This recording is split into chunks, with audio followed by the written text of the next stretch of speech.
Hello everybody and welcome to this yet again other video on the review of algebra. Today, one topic that should be a relatively shorter video than usual. Because of this, only one topic called rationalization. So, rationalization, what are the active principles involved in this chapter? Active principles. There's actually really just two things we need to know before we can start working problems out. The first thing, that's a special word that requires a special color. The conjugate.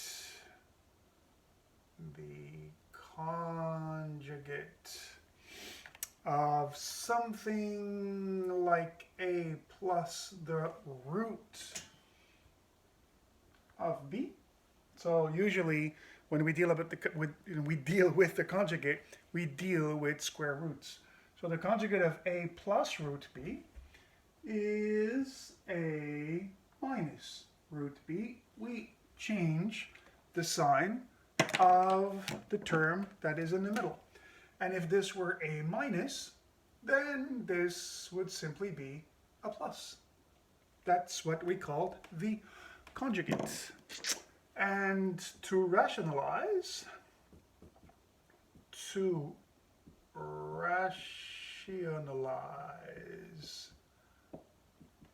an expression, an algebraic expression, is to multiply by the conjugate. Is to multiply top and bottom, that's short for numerator and denominator, by, I will say, a conjugate. All right, so it can be the conjugate of the numerator if the numerator has the root, or the denominator if the denominator has the root. Okie dokie. So the conjugate, you change the middle sign, and to rationalize, you multiply top and bottom by the conjugate. Simple notions. I'm sure it rings a bell. And we will actually exemplify through examples. Voila. Example 1. Let us start slow. 2.5 stars. Simplify, what do we got here? Just this, 2 plus root 5.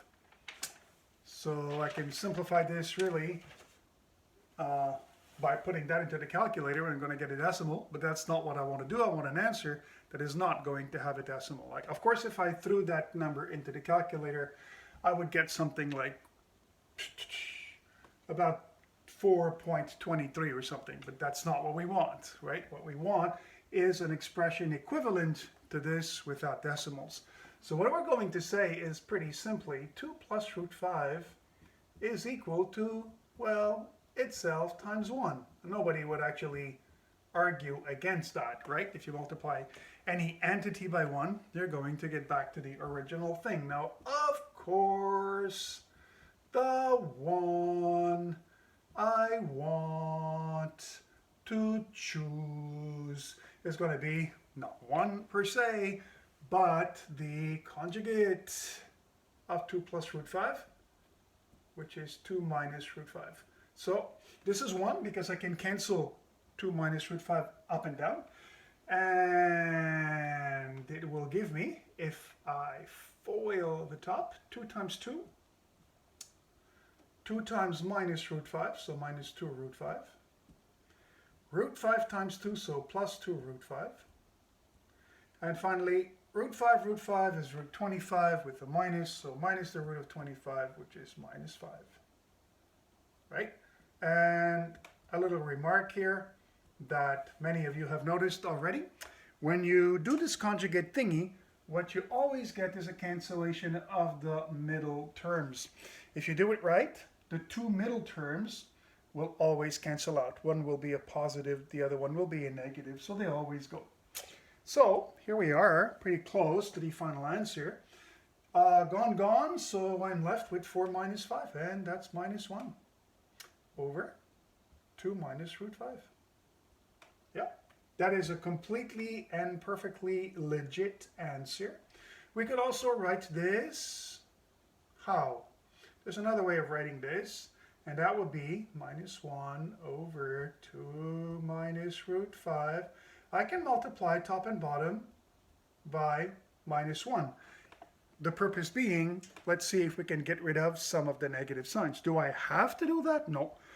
But it will actually make my answer look a little simpler. So minus 1 on top would be 1. And downstairs I would have minus 2 plus root 5. And that's another way to write this, this, and this. All these are equivalent.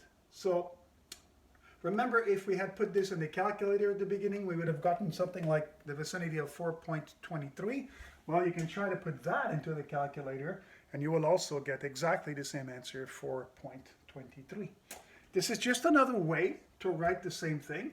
Notice that here the root is in the top, here the root is in the bottom. Not a problem. You can completely leave a root in the denominator.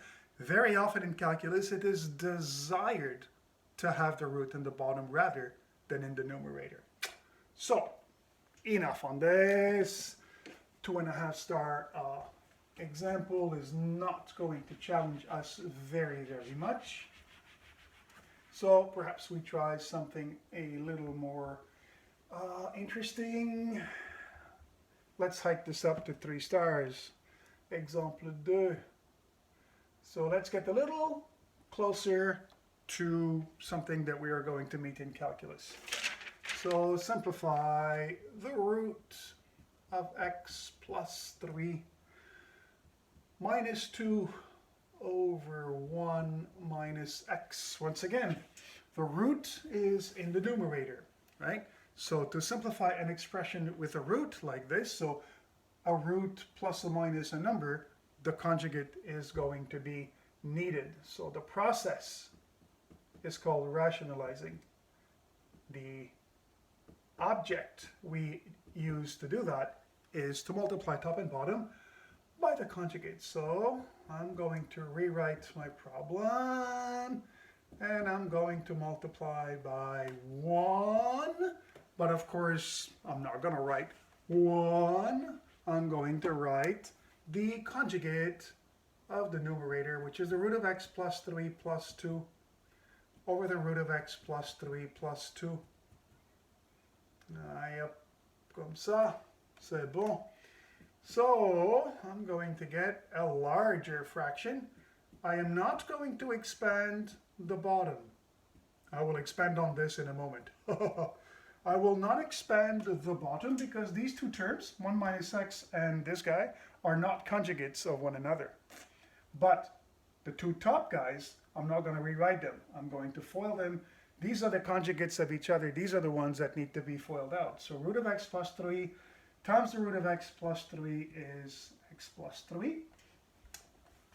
Now this root times plus 2 is 2 times the root. Minus 2 times this is minus 2 times the root. And minus 2 times 2 is minus 4. Once again, no surprise, if we do it right, it always works. We cancel the two middle terms. And we are left with x plus 3 minus 4 plus 3 minus 4 is minus 1. So here we go. That's x minus 1 over 1 minus x times the root of x plus 3 plus 2. Should I leave this as my final answer? If you guessed no, you're correct, because those two terms, x minus 1 and 1 minus x, are too close to each other to leave them as they are. As a matter of fact, should you take out a minus 1 from the top, what are you going to get? Well, that's plus x. If you take out a minus 1, you're going to get minus x. and that's minus 1. If you take out a minus 1, you're going to get plus 1. And that now opens the door to the following cancellation. Look at what's in the bracket here, minus x plus 1 and 1 minus x. I claim these two are not different. They may look different. They're the same. Why? Because in front of x is a minus, and here in front of x is a minus. Here in front of 1 is a plus, and in front of 1 is a plus. Those two are perfectly identical. So they're gone. And in calculus, to be able to deal with this expression rather than the original one is a pretty large step forward. So that is the answer I was looking for. And this expression here is perfectly equivalent to the above one, right? Okay, now it should be noticed that this expression has a value, right? Has a real value for all values of x except what? What value of x can I not put in there? Remember that. We're going to see that later when we study like functions, but here, if I actually let x to be equal to 1, I will have a denominator to be 0. And in mathematics, when you divide by 0, you're asking for trouble, right? So this is not something that we want to. So we will have here a little restriction that says x is not equal to 1. And that restriction here doesn't really apply anymore because we sort of simplified it into something here that will always be positive in the denominator, right? Okay, very good. So that, like I said, was taken from the context of calculus.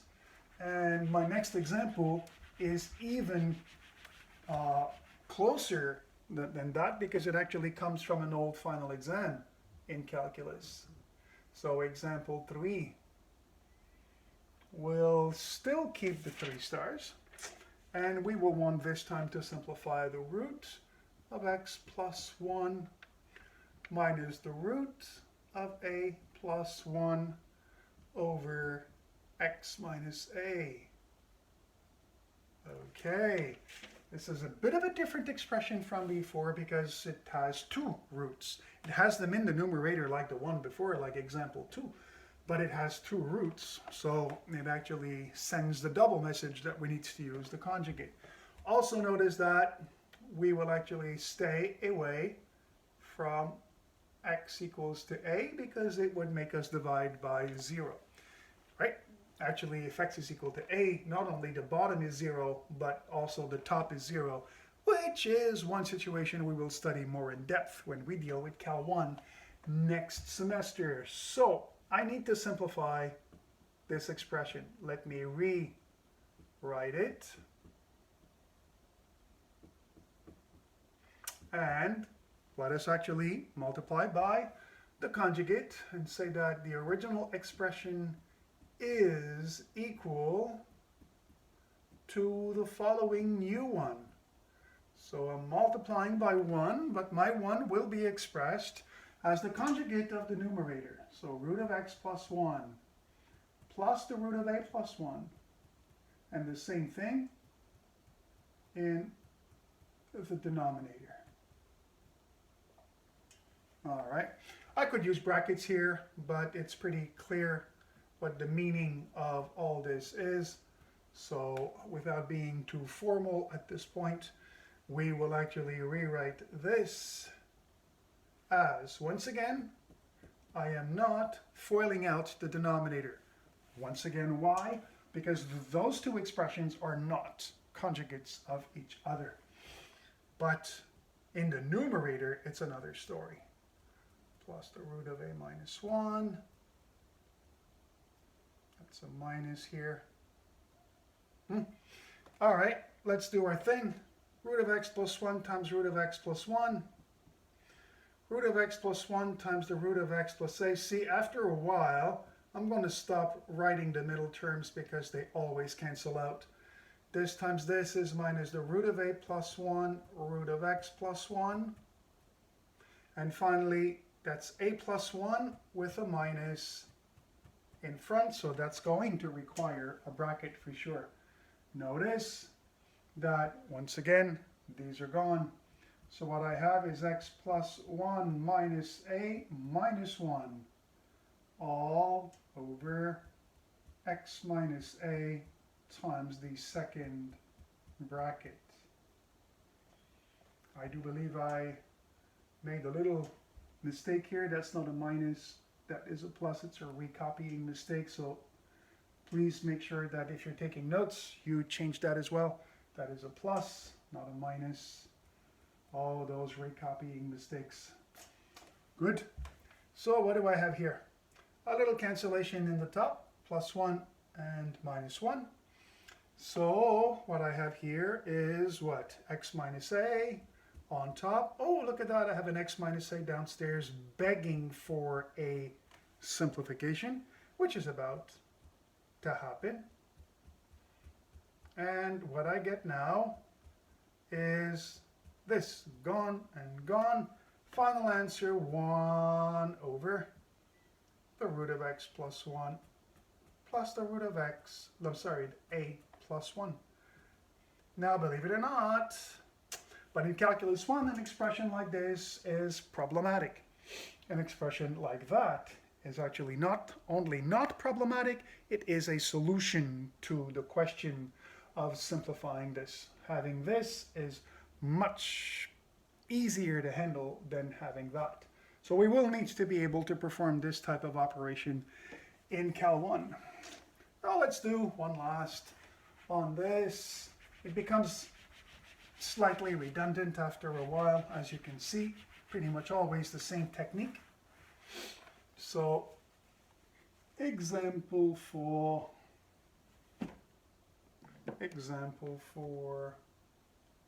I think I need to get a new ink cartridge for this marker.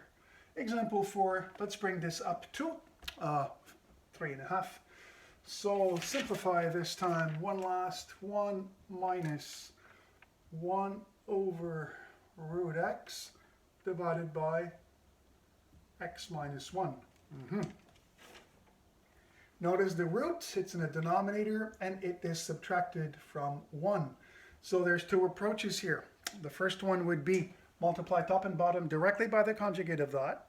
The other one would be take a common denominator first, because we are subtracting fractions, and then perhaps use the conjugate. Both are equivalent. Both will take about the same amount of time. So it doesn't really matter what we do first. Let us just rewrite this and over x minus 1. And let's take a common denominator on this to begin with. Either we do it at the beginning of the problem, the common denominator, or we do it at the end. That's for sure.